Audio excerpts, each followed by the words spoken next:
I've thought how many people returning home, servicemen who are off to war, missionaries who had served for 2 years, and how, as they're taking the Greyhound bus back, they look for the D. That's the first thing they see on the hill. But then they look for the temple. Oh, once I lived in Cottonwood and owned a little farm. When they called me down to Dixie, it caused me much alarm. To hoe the cane and cotton, I right away must go. But the reason why they sent me, I'm sure I do not know. Welcome to Not Forgotten, a podcast brought to you by the Doc Booth Foundation and hosted by noted writer Lyman, who has chronicled the stories, culture, and character of Utah's Dixie for more than 40 years. We'd like to invite our listeners to attend our annual benefit dinner for the Doc Booth Foundation on April 25th, 2026 at 6 p.m. at the Dixie Convention Center. This year, we're honoring Ted Spilsbury, who has been a beloved pillar in this community. If you can attend or would like to donate, you can buy tickets at docboothfoundation.org. Please plan on joining us. Here we are in the Not Forgotten podcast studio, and today I feel so fortunate to have my dear friend Steve Snow here to talk about some really important and awesome things. And Ricky Valadez, our producer, is joining us as well today. We're going to have a discussion about the St. George Tabernacle and the St. George Temple. I want to introduce Steve. I call him Steve. He's been known by millions as Elder Snow. He's a general authority emeritus, former historian of the Church of Jesus Christ of Latter-day Saints. But before that, he was a very successful attorney here in St. George, a real groundbreaking attorney with his partner, Dave Newfer. And even before all of that, he was one of my idols as I was growing up. He played baseball on the Derry Little League team in St. George. And that's how far back all that memory goes. Steve, it's great to have you with us. I appreciate you coming today. Thanks, Lyman. It's a pleasure. And Ricky, we've got you here. We're going to use you as our sounding board today as we talk about these two great topics of the St. George Tabernacle and the Temple. And it's very fitting that Steve's here today because it was your great grandfather, Erastus Snow, who was at the head of both of these major projects. And maybe we could just get started, Steve, by talking about the tabernacle and how that came about. Well, it came about quite early when they first arrived. Obviously, they needed a meeting house. And it was interesting. At first, they thought about doing it out of adobe, simply because the insulation qualities are so good with adobe. They felt it'd be cooler in the summer and warmer in the winter. But it's hard to imagine that beautiful tabernacle being constructed of adobe. But over time, in the few months after they arrived, the decisions were made to do it out of sandstone. And I just don't think there's a better example of tabernacle architecture in the church than we have in the St. George Temple. I just think it's striking. I know when I go up on the Red Hill or the Black Hill, and obviously my eyes are drawn to the temple first, but right after that, it's the tabernacle. Even though as the community has grown, there's been bigger and bigger buildings in town, my eyes are still drawn to those two structures. They're so beautiful. You grew up pretty much in the shadow of the temple, just to the west of where you grew up, and the tabernacle just to the north. About 2 blocks each way, so I was right between them. We actually attended church for a few years. In my teenage years, we attended our Sunday worship services at the tabernacle while the East Stake Center was being built. And so that was really enjoyable to get to know the building. Awesome memories. Yeah, right, yeah. I know that's where my dad went to all of his church meetings when he was growing up, and probably most of the people up until the time or not all the people, but the people in that general part of town attended church. Yeah, it was there. used as a chapel for a long time, and then stake conferences, and I think it's still used for that. Some stakes still use it for stake conference, but it's a wonderful building. So, Ricky, when you think about the St. George Tabernacle, what comes to mind to you from another generation? When our twin boys were baptized, we wanted to get some photos, and that's where we took them to get the photos. And so when you were describing the sandstone, that was the image that popped right up into my mind was my two boys with the sandstone blocks behind them, all in their suits. But I could imagine the memories of having your church services there being very different than the buildings we have now. I remember going to Scout Courts of Honor at the Tabernacle from the time I was 12 to 14 or 15. And it was always just amazing to walk into that building. There's something about it that you just immediately felt, even as a kid of that age, you felt like this is something really special. And there's something awesome about this. Even the light that comes in during the day, we're not used to that as much in our chapels. They're generally not, I guess maybe they don't want windows to distract us from the services, but just the natural light that comes in makes it quite striking, I think, in the building itself. And there's a great story related to the window panes in the tabernacle. Can you share that with us, Steve? Well, yeah, they'd ordered, I think, 2,400 panes of window that were coming into Wilmington, California, to the docks there. And they had to raise $800 to pick up the glass. That was the freight charges and the cost for the glass. And Peter Nilsson was planning to add on to his 2-room adobe house in Washington. And I think it was one of the canons led the group that went down to pick up the glass, and they'd only raised $200. But yet he had his teams all hitched up, ready to go.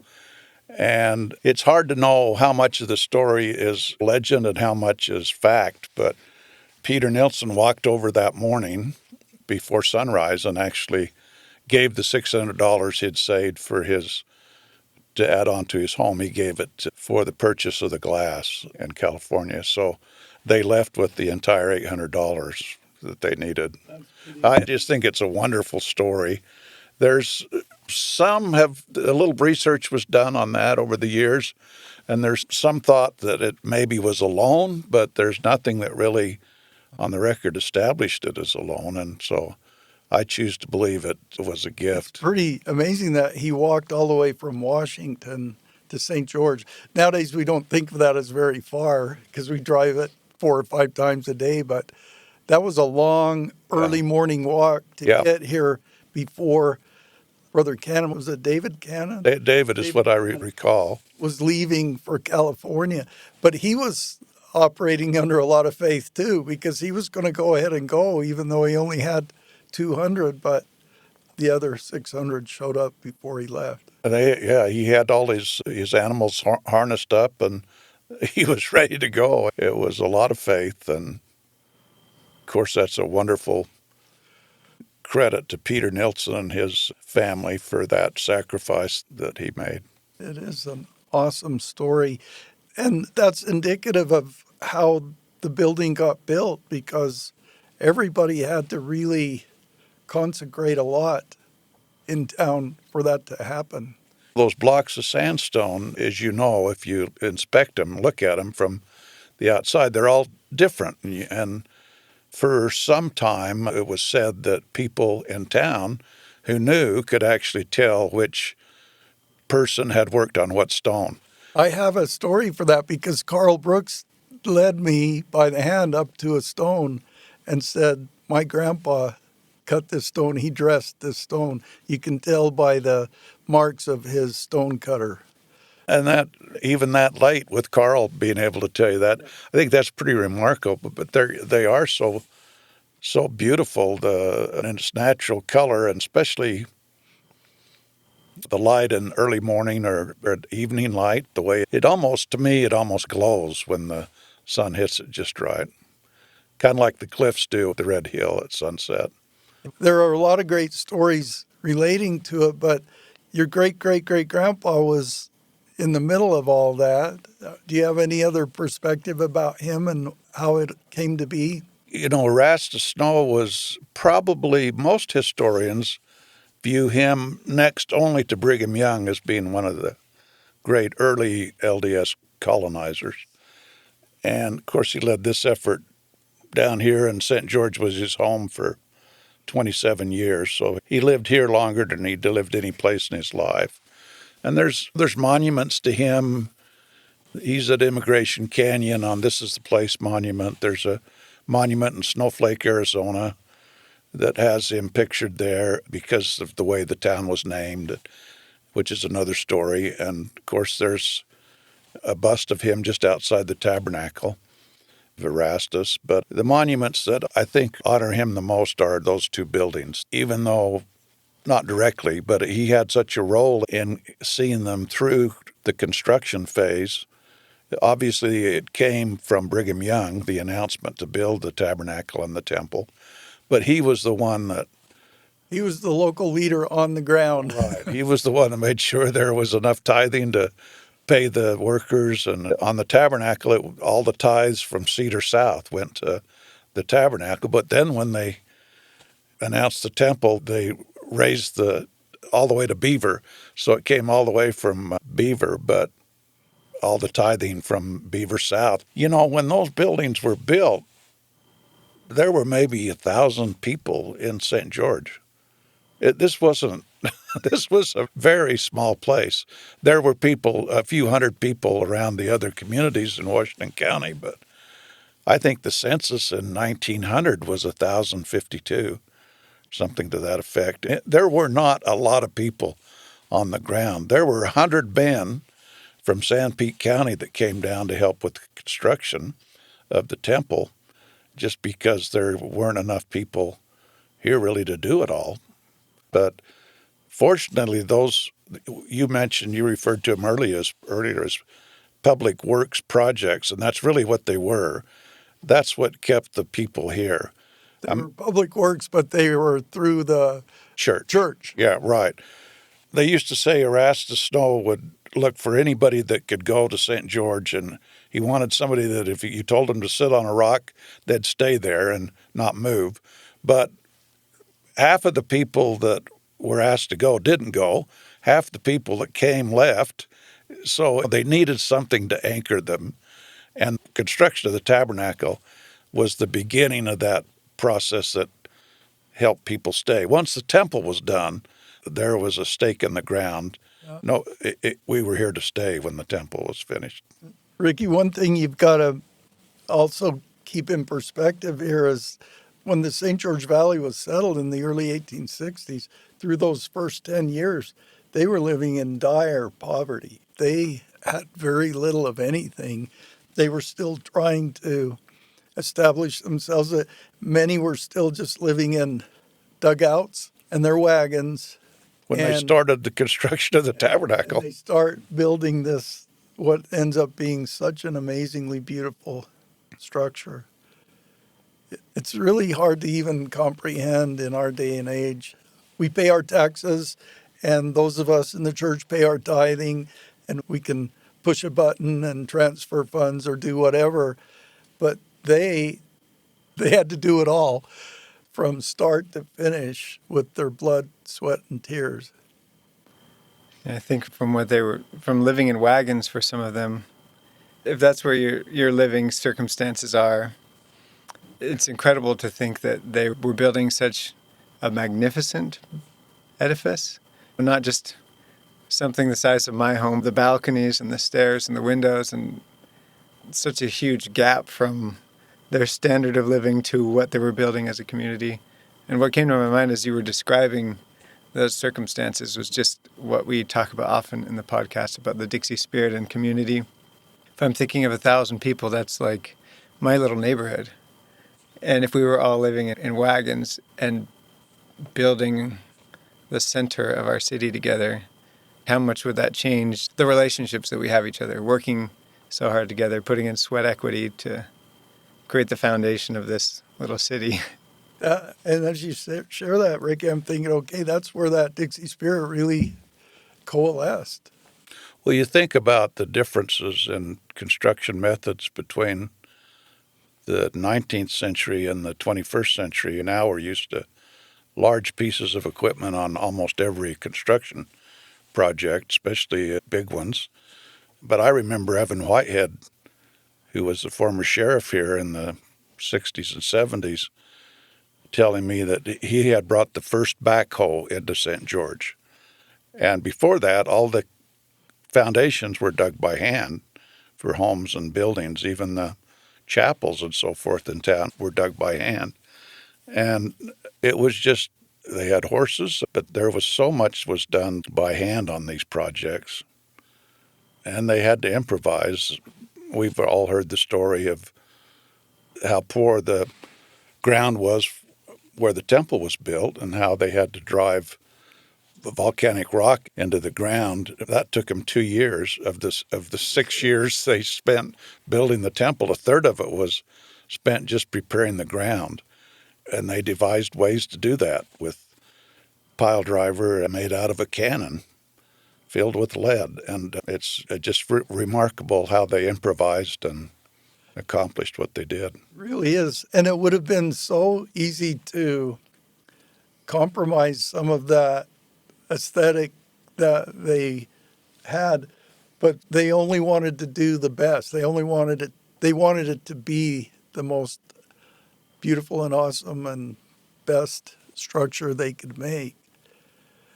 And here they didn't use the adobe. No. They went up there and cut that red sandstone out of the red bluffs north of town and hauled it down here. It's interesting that even Brigham Young, when they first arrived in the valley in Salt Lake, wanted to build a temple out of adobe and wood spires. And you think of that beautiful edifice that I hope it doesn't take them 40 years to remodel it, but it's taken quite a while to remodel it. But to think of that as being an adobe structure is pretty hard to imagine. But they loved adobe because of its many properties. It worked really well here. It didn't work as well in Salt Lake because they got more rain, but it worked good in the desert. Growing up, I always heard that the tabernacle had that New England architecture, and I always took that for granted. But after growing up and traveling in New England and spending time there, and Ricky, you and your family lived in Boston for 10 years, it really is. If you look at the Old South Church and you look at the beautiful buildings in New England, in my mind, it rivals them. I wrote once that I thought that the St. George Tabernacle looks more like a New England church than a New England church. Well, it does, and until you look at the red rock, and that's what, of course, is the most distinguishing feature from New England is the material. I think another thing that we underestimate or don't think a lot about is nobody really knew what time it was back then. Yeah. And there were a lot of disputes on water turns and everything. And when in 1872, they didn't know for sure, 1872 or 1873, they installed the clock in the tabernacle. And for the first time, there was a standard that the entire community could look to for the correct time. So people set their watches by the time that was indicated on the tabernacle clock. And so water turns, everything were patterned after the time that the tabernacle showed. It's not like you could look it up on your smartwatch, or it was whatever was on the tabernacle clock was what time it was in town. And that could be a really tough thing, as you mentioned, when it came time to change water and different opinions about what time it was. Right. Wow. And that really sets up the whole idea that tabernacle was the town center. It had the bell, and the bell could ring, and everyone around the community could look to it and see the time on the clock. And it must have really given them a sense of community that they were really proud of. Still does. Well, and that's what's so remarkable to me, 150 or whatever years later, we still admire the structure. And it took them 13 years approximately to build it. And they must have really admired it after it was completed. But it's still something that I think the entire community's proud of. It's not used exclusively for church services. It's used as a community center as well. There's a lot of performances that are put on in the tabernacle. And so it's really, I know the church is sensitive about this. They don't want it to become a community center. It's a chapel to them, but it's used a lot by the community, and people enjoy many different productions there. It's going back to my boyhood, and I'm sure you even much more so because you actually went to church there. But there's some things about that interior that are pretty awesome, especially to a little kid, being able to go up in the balcony and then seeing that all-seeing eye on the west wall. We had painted, yeah. We used to call it the evil eye, but I know it's not that, but that's still there. All of that beautiful, intricate interior work, plaster of Paris and everything that is still there. Again, it just reflects the love that those 1,000 or so folks had as they were building that building. You know, Elder Holland he attended church there as a boy. He used to, I guess when meetings got long, they would count the number of window panes. And I remember as a boy counting the bunches of grapes that go around the ceiling of the tabernacle. Sometimes those meetings got a little long in the summer when you were a young boy, and so we'd look for things to do. But I have a grandson, Peter, who I think could probably, if he spent an hour in that building, he could tell you exactly how many bunches of grapes there are around that. Yeah. That's awesome. Just the design and all of that is so special. And I think there are some names that come to mind, but one that really comes to mind is Miles Romney, because he was a big part of I think involved in design, but also in construction. right, both. And Mary Phoenix always shared this story about why you go all the way up the spiral staircase, and then you go back down to the landing of the balcony.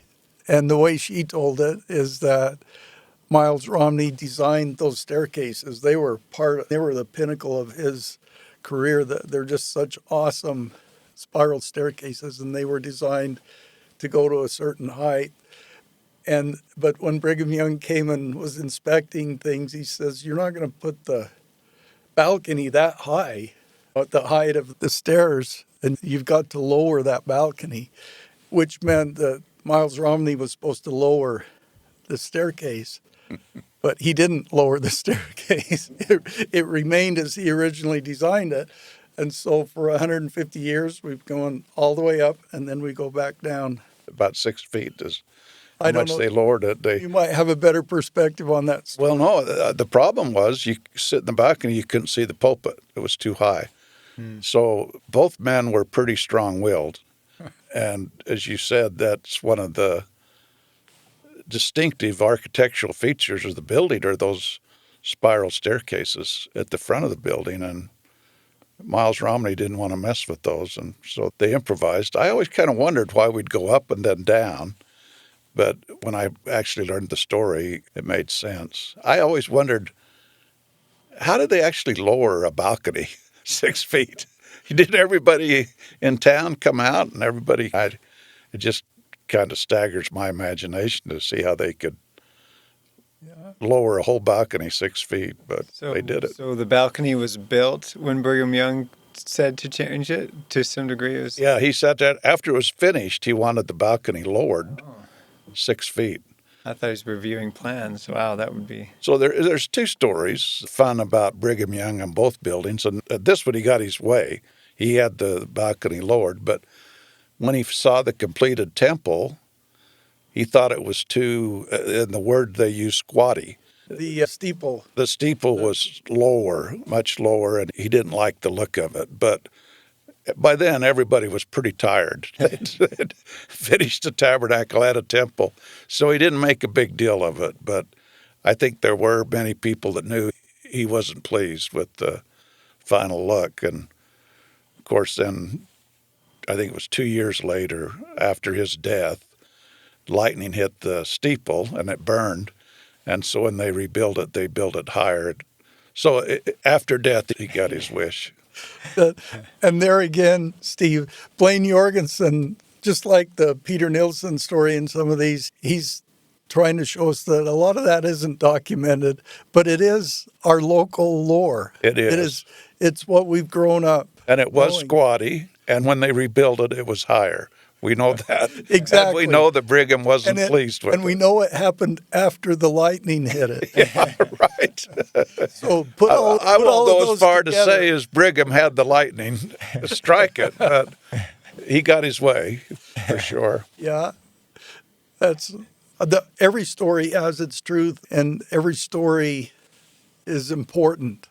I love how that Miles Romney Brigham Young story shows us that two very creative and strong-willed men, they both got their way. And we're all reminded of that now. Now we know the story. We're reminded of that every time we go up to the balcony. And with the temple steeple, if you look at those original pictures of the temple, everyone is grateful that lightning hit, Right. because it would not be the majestic building it is today had that not been adjusted. It's not surprising he was displeased with the final look of it with that lower steeple, for sure. Well, let's talk about the temple. Although, before we get off the tabernacle, I just want to share some words that Carl Larson wrote.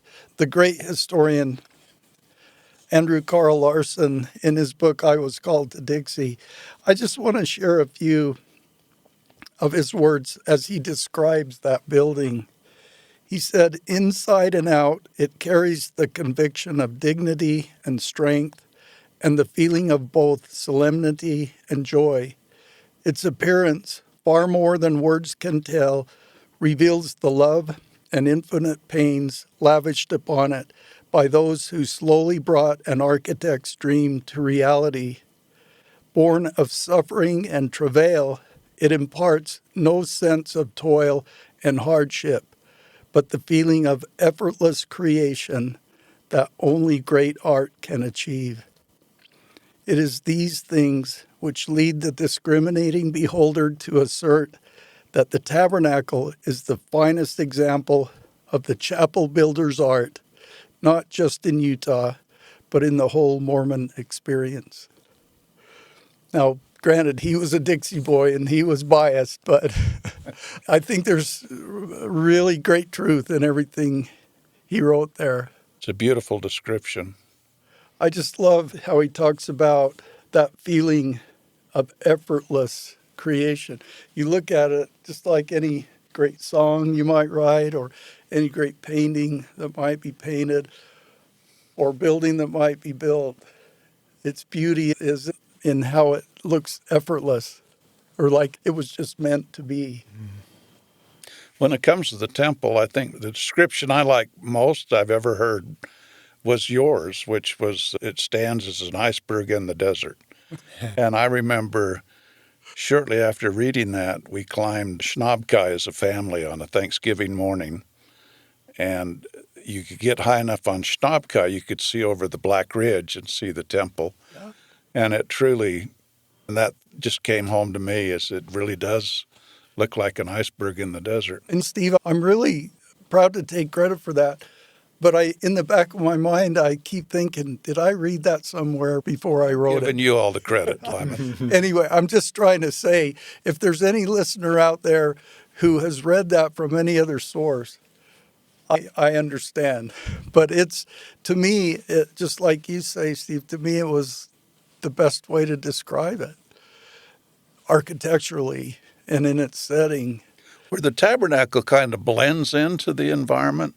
It looks like the mountains that we are used to seeing every day. The temple, on the other hand, is so white and so beautiful.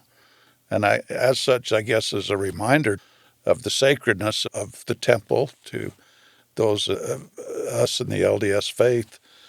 But it's quite different. It doesn't blend into the environment quite like the tabernacle. It stands out.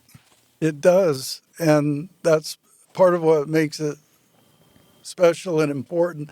But it's interesting to me, you mentioned Shinabkaib, which is a sacred place for the Southern Paiute people in the Washington Fields area. And I've found a place on the Black Ridge, on the West Black Ridge, where you can pull off the road and you can look at the St. George Temple and you can see Shinabkaib on a straight line. And then a straight line to that is to the West Temple of Zion. You can see them all on an exact line.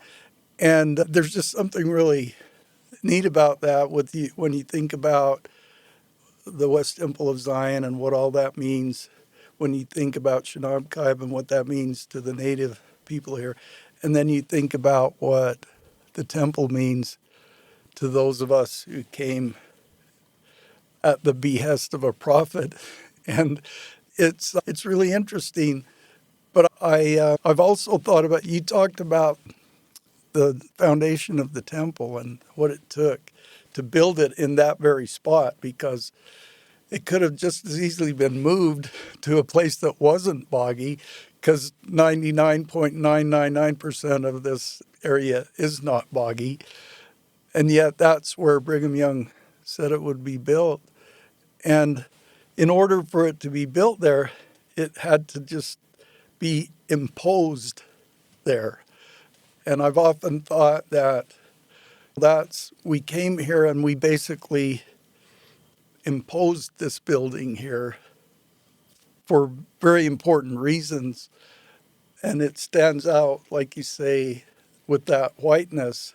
And so it's imposed on a natural landscape. And everything else around it is natural. But it's there for a reason and for a special reason. And that whole idea of that foundation is really a fascinating thing. Well, I think one thing that's a little bit lost today is that when it was built, and even when we were young, it rested on the bluff of a little rise in the valley. And it's not so apparent now with all of the development. You go down a little hill south of the temple. And in fact, that was, when I was young, that was as far south as I could go, was the temple. You couldn't go down the hill. So, but I think that at the time made it stand out a little bit more because it was on that little rise in the valley. Even though it's less apparent now, if it were not on that rise, it wouldn't be nearly as visible as it is to people as they're coming into the area. But yeah, you grew up on the west, 2 blocks North and west, and I grew up 2 blocks east and south. We both can say we grew up in the shadow of the temple. I guess I was in it in the evening and you were in it in the morning. Well, my mother would, out our bedroom window, my brother Paul and I, we could see the temple every night lit up. And, oh, my goodness. And our mother would just remind us of how lucky we were to have that, to be so close to the temple. And anyway, it was a good reminder growing up. I have a picture of me and my little sister. I'm probably 4 and she's 2 in our backyard. And there's nothing between us and the temple. It's hard to believe, but we're on 600 South, and that whole medical center and everything that was later built there is there now. But you could just walk unencumbered from our backyard to the front door of the temple. I have a picture of an alfalfa field just east of the temple. In fact, my dad remembered hunting pheasants down there in those fields right next to the temple. So things have changed in our lifetimes. And that's part of the story too, Steve, is that Brigham Young, I don't know where or how it's documented, but he told us it would be the center of the city, even though it was completely out in the sticks. when it was built? Well, in May of 1861, he came in.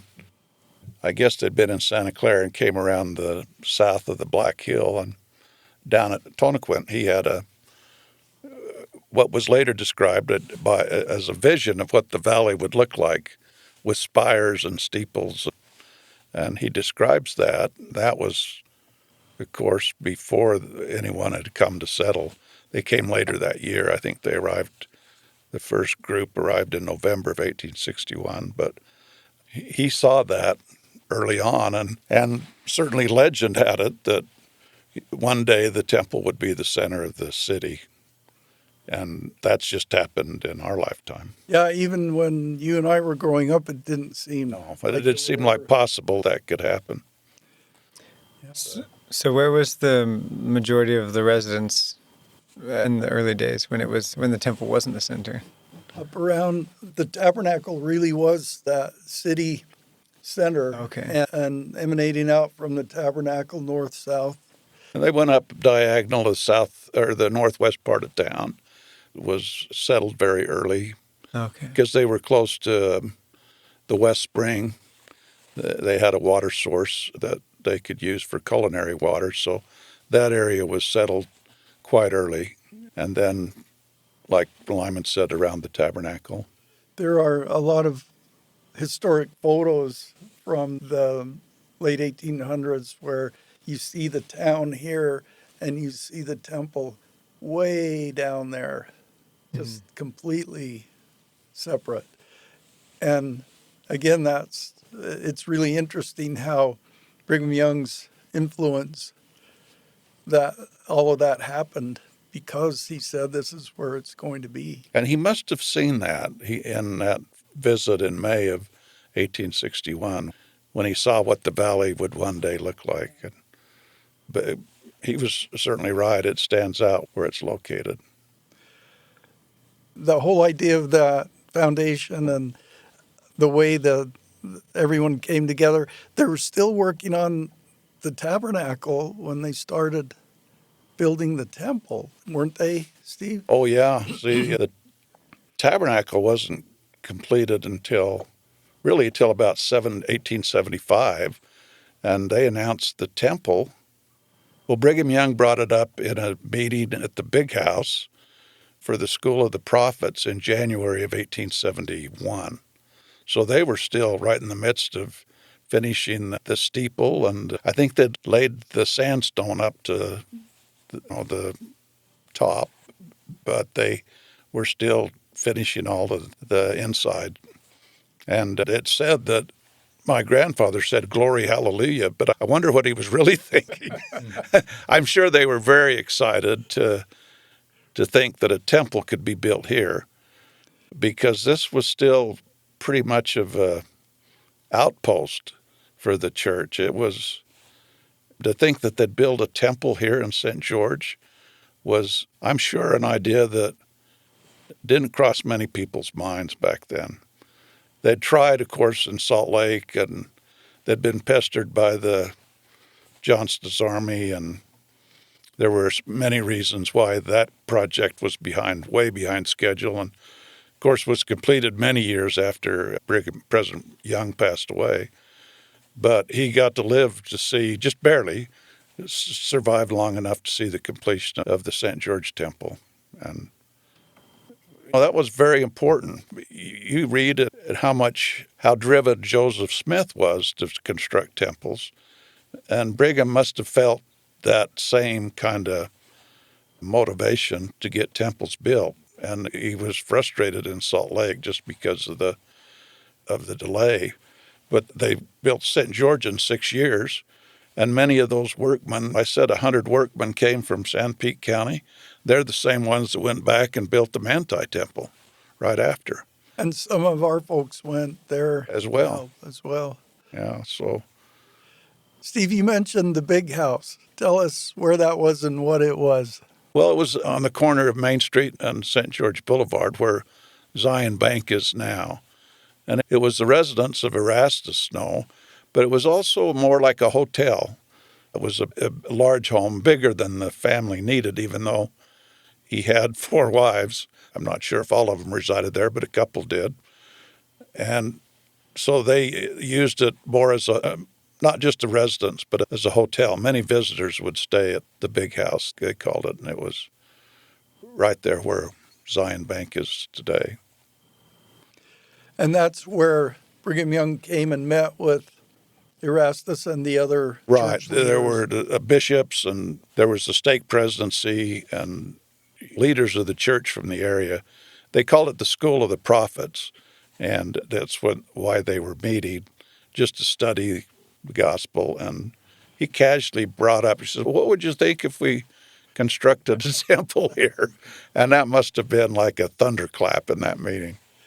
And it's interesting because it would be a really amazing thing to be considered to have a temple built in your town. And yet at the same time, you're thinking, we got to get this tabernacle finished. Right. And we're doing good just to feed everybody who's here.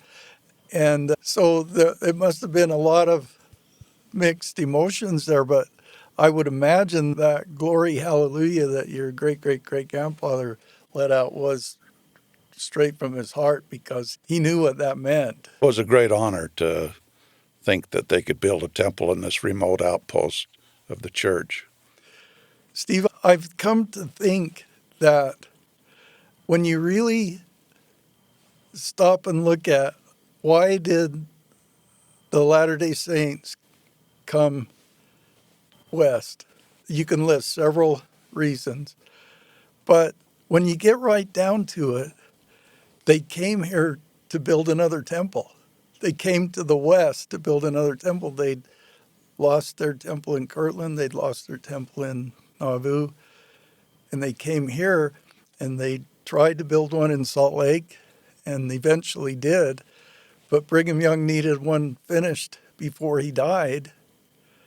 And so really St. George became really the center of why they came west.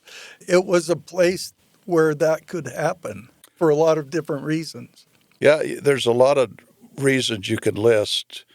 Obviously, the remoteness of this area was an advantage because of the difficulties they were having with the federal government on the Edmunds-Tucker Act, and the anti-polygamy legislation was causing a lot of problems. So the remoteness of this area lent itself to the construction of a temple. I think these were faithful folks. By the time they'd gotten a group that would stay, they had pretty faithful folks. That 15 process Right. left a pretty great group of folks. And I think Brigham had come here.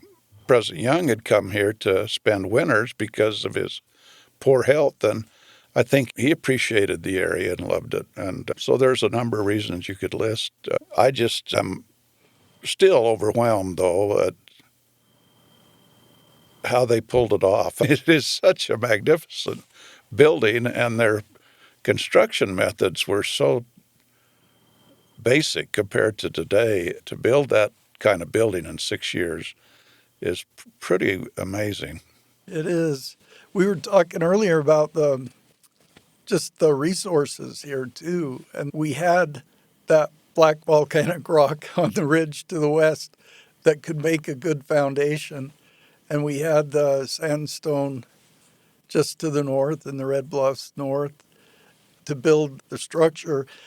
And then we had lumber. It wasn't very close, but... Well, they brought most of the lumber for the tabernacle from Pine Valley. But the mining interests in Nevada were starting to compete with, they could sell that lumber to the mines out in PO and get cash. And those mill operators, it was hard to take tithing script when they could get cash. And so for the temple, they really had to go south and onto the strip, and just brought some beautiful lumber in from 80 miles away on Mount Trumbull. Just a question for those who are less familiar with history. Tithing script, that was like a receipt for payment, currency type of thing? Yeah, they actually, at the same time they started the construction of the tabernacle, they opened a tithing office just across the street to the north on the corner. And people back then would pay in cattle and butter and milk, all kinds of things, vegetables. And if you worked, for example, if you worked on the temple or tabernacle, you were paid in tithing scrip, and it was like a note, like a. And they would just exchange it like currency? They would take that into the tithing office for goods. Okay. To feed their family. And that's really, I don't think you can underestimate what those public works projects did to solidify the early community. Now, I would think this area eventually would have been settled, but in 1861, it was a pretty tough place to be. And I think those projects where you could actually go to work and get food to feed your family really helped, obviously, establish the community. There were a lot of men that lived up in the temple that were wanted for practice of plural marriage, and that was one place they could hide in plain sight, so to speak, because the federal officers did not go into the temples, or at least did not go into the St. George Temple. But it is kind of interesting that Wilford Woodruff dedicated the baptismal area and the first floor, and then they would dedicate it as floors were completed. And then the final dedication, of course, you would think Brigham Young would dedicate the first temple, right? It was his counselor, Daniel Wells, that actually did the final dedication. But I think that was because Brigham Young really wasn't feeling well. He wasn't feeling well. And actually, his foul mood took away from a little bit of the celebration of the finishing of the temple, because he got up and chewed everybody out about not keeping the United Order and this and that. And the cotton factory by then they recognized a bit of failure or had not developed to what he thought it should. And he was upset about the whole business with the mines out there. Right. And he didn't those holes in the ground, he called them. Right. Stay away from those holes in the ground. And he recognized a couple of men that had gone out into the mining, and they'd come back for the dedication of the temple. And that's when he cracked his cane down on the pulpit of the temple. And we still have the cane and the pulpit. I think at the rededication, I think Elder Holland brought down the pulpit, was it? Yes, the pulpit was there. You could take that cane that we still have, and you can lay it right in that mark, and it fits exactly. And that came about because Brigham had seen two brethren who had gone out to the mines in Nevada and made quite a bit of money, and then had come back he didn't think they were worthy to be at the dedication simply because they'd gone into mining. And I think Charles Walker described it as flame, that there was actually flame come up when, of course, that was, I think, hyperbole, but it startled everybody when he slammed that cane down. Another thing that I thought was interesting, when they were remodeling the tabernacle a few years ago, I came with one of the members, the presiding bishopric. We came in, and 15 minutes before we arrived, they had found a little metal container that had been hidden up in the top of the stonework of the tabernacle, and had been put there by Charles Walker. He'd put a photograph of himself and then written a little poem, and he'd sealed this little container and hid it in the stonework of the temple. I thought that was, or the tabernacle, excuse me. I thought that was interesting. And then, of course, the cornerstone that for the tabernacle, they searched and searched for to try to locate and had difficulty finding it, but finally did. And they opened it up. I don't remember. This would have been maybe 10 years ago, 8 or 10 years ago. And this is the first time it had been opened since it had been closed up in the in the mid-1860s. And everything had been ruined because my grandfather at the last minute wanted to put a bottle of Dixie wine in there. And they couldn't, it wasn't room to have it stand up, so they laid it on its side, and the cork deteriorated over the years. And spoiled all of the books and documents they'd put in the cornerstone. So, Well, there's got to be a analogy there about wine, Dixie wine. yeah, that wasn't the only thing that was spoiled by Dixie wine, I'm sure. But that's, I think, on display at the tabernacle now, the cornerstone, the box that in the cornerstone. Well, you mentioned Charles Walker. Maybe I could just share a couple of his verses about this. Here's a verse or two from Charles Walker relating to the tabernacle.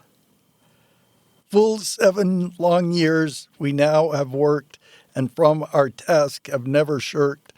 We have oft fared short for many an hour, and now are fed by sandpeat flour. We have labored long for many a year, this noble structure for to rear, and though we're often lacked for bread, you've nobly worked by all was said. 400 miles we haul our flour to feed us in this trying hour. The saints back north have freely given, thus laying treasures up in heaven. So now, kind friends, we say farewell. This house and steps our work do tell. God will preserve and bless his own with life eternal and a crown. That might be the note that he left. Well, I think that one actually was in the steps. Okay. This one that we became aware of was in the very top. Uh-huh. So he must have left a few notes around. He wrote a lot of great verses. He did. He did. He's quite a guy. Very And talented. I think his journal that he kept all through those early years has really contributed to a lot of the history. James G. Blake is given much credit for the Southern Utah Annals, and he was the record keeper for everything, but Charles Walker certainly added the color to the description of life here. It's true. I just want to finish with Carl Larson's words about the temple, in the same vein that he wrote about the tabernacle. He was my neighbor. So you knew Carl Larson? Yeah, I remember at his later years sitting. I just have this vivid memory. I was an attorney, and I went down. I'd done a little project for him, and we just sat in his living room and just talked the whole afternoon. It was so wonderful. He was such a good, kind man. And I really envy that, Steve. I wish. well, I wish I would have. I wish I could have been there that I afternoon. wish I'd known then what I know now. I'd ask him a lot of questions, but I think we just talked as neighbors and friends, and he just reminisced, and he's just a great soul. That's awesome. I feel the same way about Juanita Brooks. I got to meet her once and say hi to her and a little bit of small talk, but I just wish I could have spent an afternoon visiting with her. My memories of him are walking by with a shovel over his shoulder, going to turn the water up the street. Every week he'd take the water turn on it. He had a pretty big yard and lots of grapevines, of course. He was a great person. Well, Steve, I think you and I were pretty blessed to have grown up in the shadow of both of those buildings. I remember Wallace Stegner once wrote about how some of the first images that you see as a young person are images that stay with you all your life and really, in a lot of ways, define your character in your life. And those two buildings, the image of those two buildings in my mind are just, they're imprinted in my mind, in my heart, in my soul. And it's so awesome to know they're there. And it's those images that I measure everything else, church construction, I measure against those two buildings. They're so beautiful. That's, to me, the standard. And I don't think there's a more beautiful temple. And I know for certain there's not a more beautiful tabernacle in the church. As we end here, Steve, you described Carl as your neighbor and the guy with the shovel over his shoulder, but he was a historian. Right. He was a professor at Dixie College, and he wrote really, after James G. Blake, he's the real chronicler of Dixie. Contemporary even of your grandfather. Yeah. Arthur Hafen, and Yes. who was also a professor at the same school. And they would have known each other. AK would have been a little older, but Yeah. they would have taught together with Juanita Brooks. With Juanita. Here's how Carl Larson described the temple. The temple draws the eye as to a magnet when one enters the valley.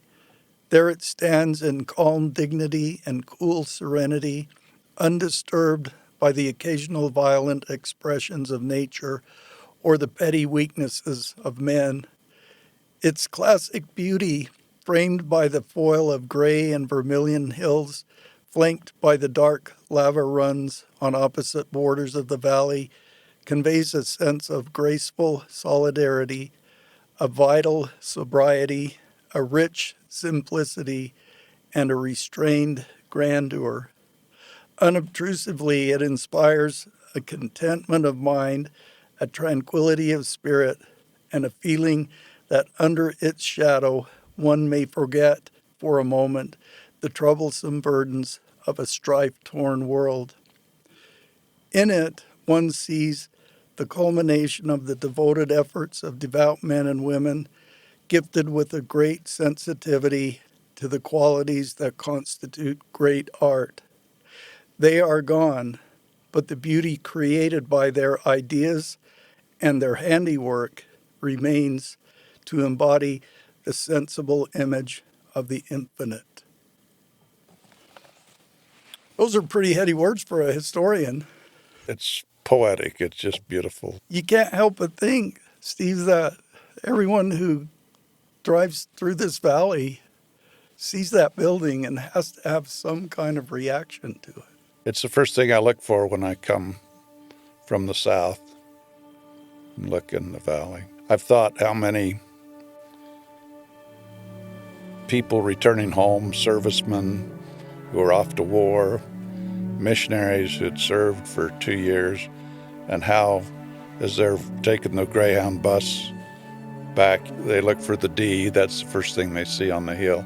But then they look for the temple, and then they know they're home.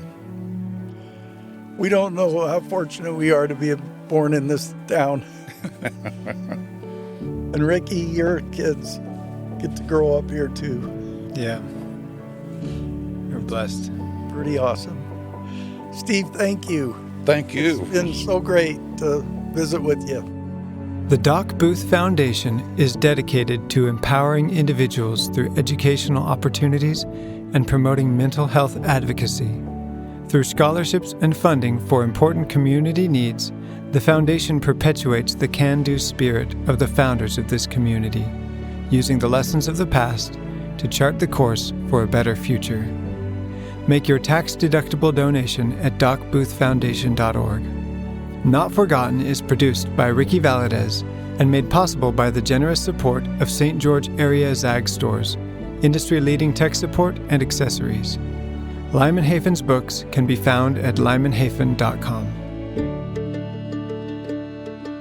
Once I lived in Cottonwood and owned a little farm.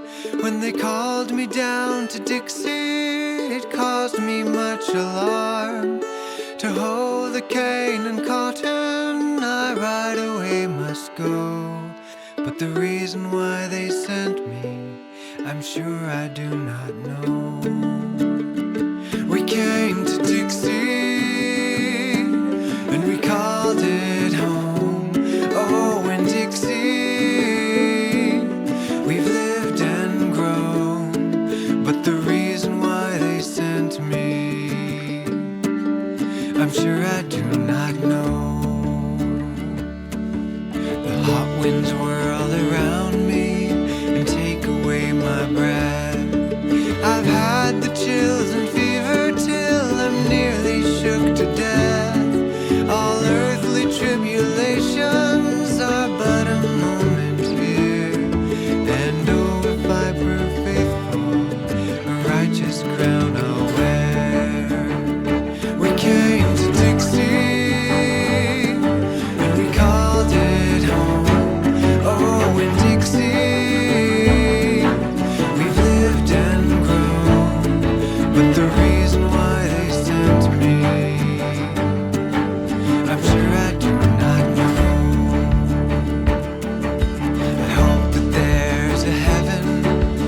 rivers pure and clean. But I know